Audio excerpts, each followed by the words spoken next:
Get the latest in Cardinal sports. Benny Rogers brings you the latest in scores and standings throughout the region. Cardinal Weekly starts now.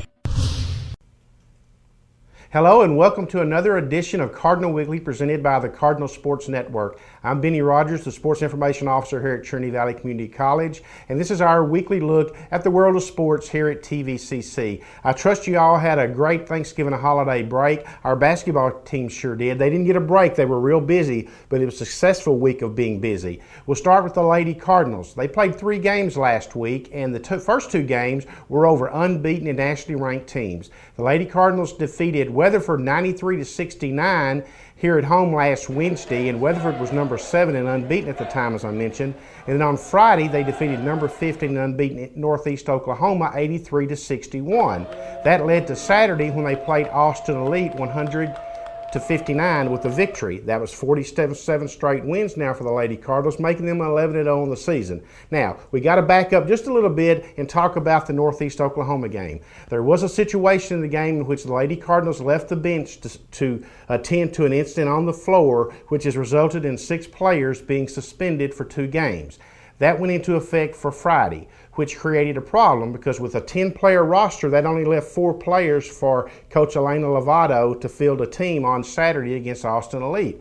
So what did she do? She knew she had to have a player already under scholarship with the college. So she calls Tasha Spain, the volleyball coach, and they go down Tasha's roster to try to find a player locally that they could get here and would be interested in joining the Lady Cardinals. So Katanya Grant, a 5'9" freshman from Eustis, joined the squad.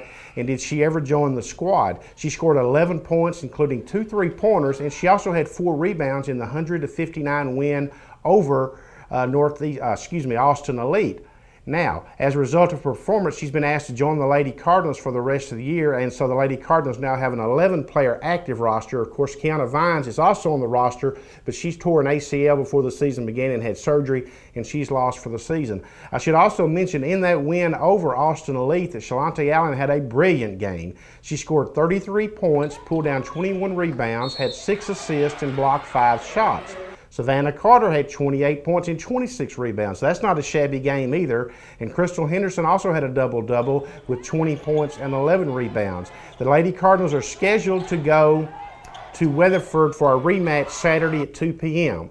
Now, at the time we tape, I should mention that there's a possibility that game will not be played. The Lady Cardinals may choose not to go out there with just 5 players that they have. So that's a kind of a developing story as we tape this day. So we'll just have to see how that plays out. But no matter what, the Lady Cardinals will be at home next Wednesday in their conference opener against Panola. That's Wednesday, December the 5th, and tip-off will be at 5:30 p.m. at Cardinal Gym. Now, let's move over to the men's side of things. Man, Coach Chris Bauman's squad started the week in spectacular fashion. They went on the place, defeated number 14 unbeaten San Jacinto, who was 7-0 at the time, at a place where nobody wins. I mean, these teams up here go down there and play and just rarely pull out a win in Pasadena, but the Cardinals won by a score of 62-60. Then they had to make the trip back home that night, got home well after midnight, and had a 4 p.m. game against Weatherford at Cardinal Gym on Wednesday, which is the next day, and they defeated Weatherford, rallying at the end to win 77-74.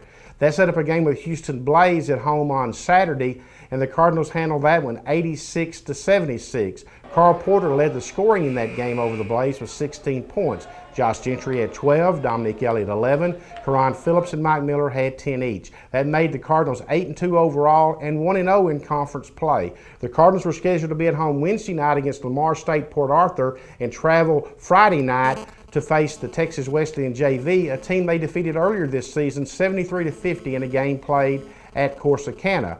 The Cardinals' next home game is Wednesday, December 5th against Angelina at 5:30 p.m. That's kind of an interesting doubleheader. The ladies, as we mentioned, will be playing Panola, and the men will be playing Angelina. But there's a quirk to the scheduling this year, so you're going to see things like that take place.